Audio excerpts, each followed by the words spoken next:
Alrighty, people, what is going on? So today's a special day. Today we have a single feeding that we're going to be doing. We are doing the Dream Widow. It looks like the last time she had anything was day 51 for nutrients, and then day 54 for some water. So we're on day 59. She needs something. She's going to get some nutrients. So I figured I could show you guys the lineup that I use. I'm not saying you got to use this. This is just what I've been using. I'm sure I could tweak things a lot. I'm sure I could do things differently. First things first, this is empty gallon of water. I do reverse osmosis, and then I do, at this point in veg, it's like 10 milliliters of Silica Blast. You could up it a tiny bit, but make sure you let this sit in your water for a solid like 15 to 20 minutes. I normally do 30 minutes. And then when that's done and mixed up and good to go, I think right now we're doing 10 milliliters of CalMag. Yeah, we're up to 10 milliliters of CalMag right now. After that's in and mixed, in order, we're doing the Flora Micro by General Hydro. I think we're doing half strength of aggressive veg for this lineup. So it calls for a whopping, if I can pull it up here, they work in tablespoons because they hate me. This calls for 2, so I use 1 tablespoon, which is 5 milliliters. And then this calls for, I think, 3, so I cut that in half and break it down, so it's 7.5 milliliters. And then my Bloom is, I think, 1, so that gets 2.5 milliliters.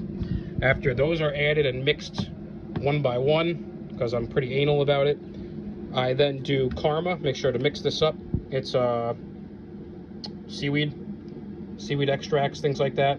Good for the plant, good for foliar sprays. If you just want to do foliar spray, you can just do reverse osmosis water, maybe a little bit of pH up or down, depending. Usually down because my reverse osmosis is high as hell. And then the Karma, if you're just doing a straight foliar. You could do the Silica too, but make sure you let that sit again. And then I think that's 10 milliliters we're doing right now with this regimen. And we got some Stash. I picked up Stash about 2 weeks ago. I love the guys that make it. I watch all their channels. I'm a big fan of the knowledge and the experience that all 3 of those guys have together. A lot of the guests that they have on with each other. It's a really cool show. It's From the Stash podcast. And then Mr. Growit does Garden Talk podcast. And then CLTV for Rob and Pigeons 420. Good guys. They're honest. They're good. They're good people. And it's got good stuff in them. But I'm only using about quarter strength for this stuff. Maybe half strength. It says mix a half to 1 teaspoon. Please don't do tablespoons. You'll fucking cause a goddamn pandemonium in there.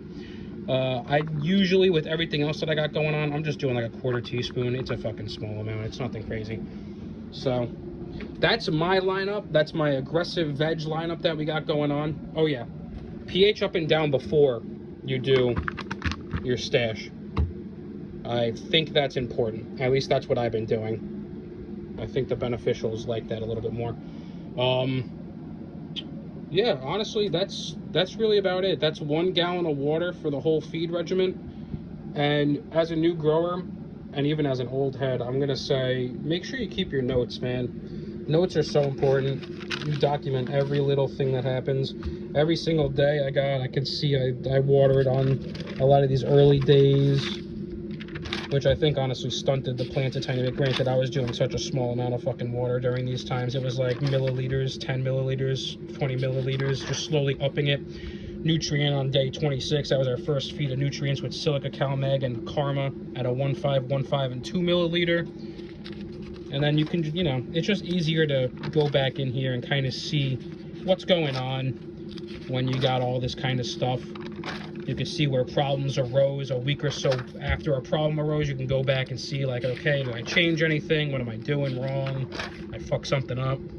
But so far, things have been pretty solid, honestly. Granted, I have years and years of research into this, so I'd fucking hope I could do it right. But day 59, we are doing feed. So I'll show you in another episode or a later video the actual feeding after I'm done mixing all this up and all that fun stuff. And then I'll try and give you guys a good little scan of the canopy in there, because looks like fucking going into heaven trying to go in there right now. But I think they got a pretty neat structure going on. I did some pretty aggressive leaf tucking, which, along with very aggressive training. I mean, I was in there every single day for, I mean, later on, like right now, the other day I was in there for like fucking 3 hours. So they take time, man. They really do. And I cut back on some sleep. I still work. Luckily today I only had a half day. It's like 12 o'clock right now, maybe 1 o'clock in the afternoon. So we're gonna try and just bang this stuff out and take care of it and do what we gotta do. But I think it's important. If you really care about your garden, if you really care about the plants and you enjoy the time, I think it's a lot of fun as is. So like, I don't know. It's a nice relaxing time for me, and I'm sure a lot of people find that the same way too. I get in there, I talk with them, I tell them how good they're doing. Positive affirmation I think is important. They like it. I give them little pats. You know, the good stuff, the loving. So I'll get back with you guys when I get all this nutrient stuff mixed up, and I'll show you feeding the Dream Widow, and then we'll try and take a look at some of those under canopies for the other girls. All right, peace out.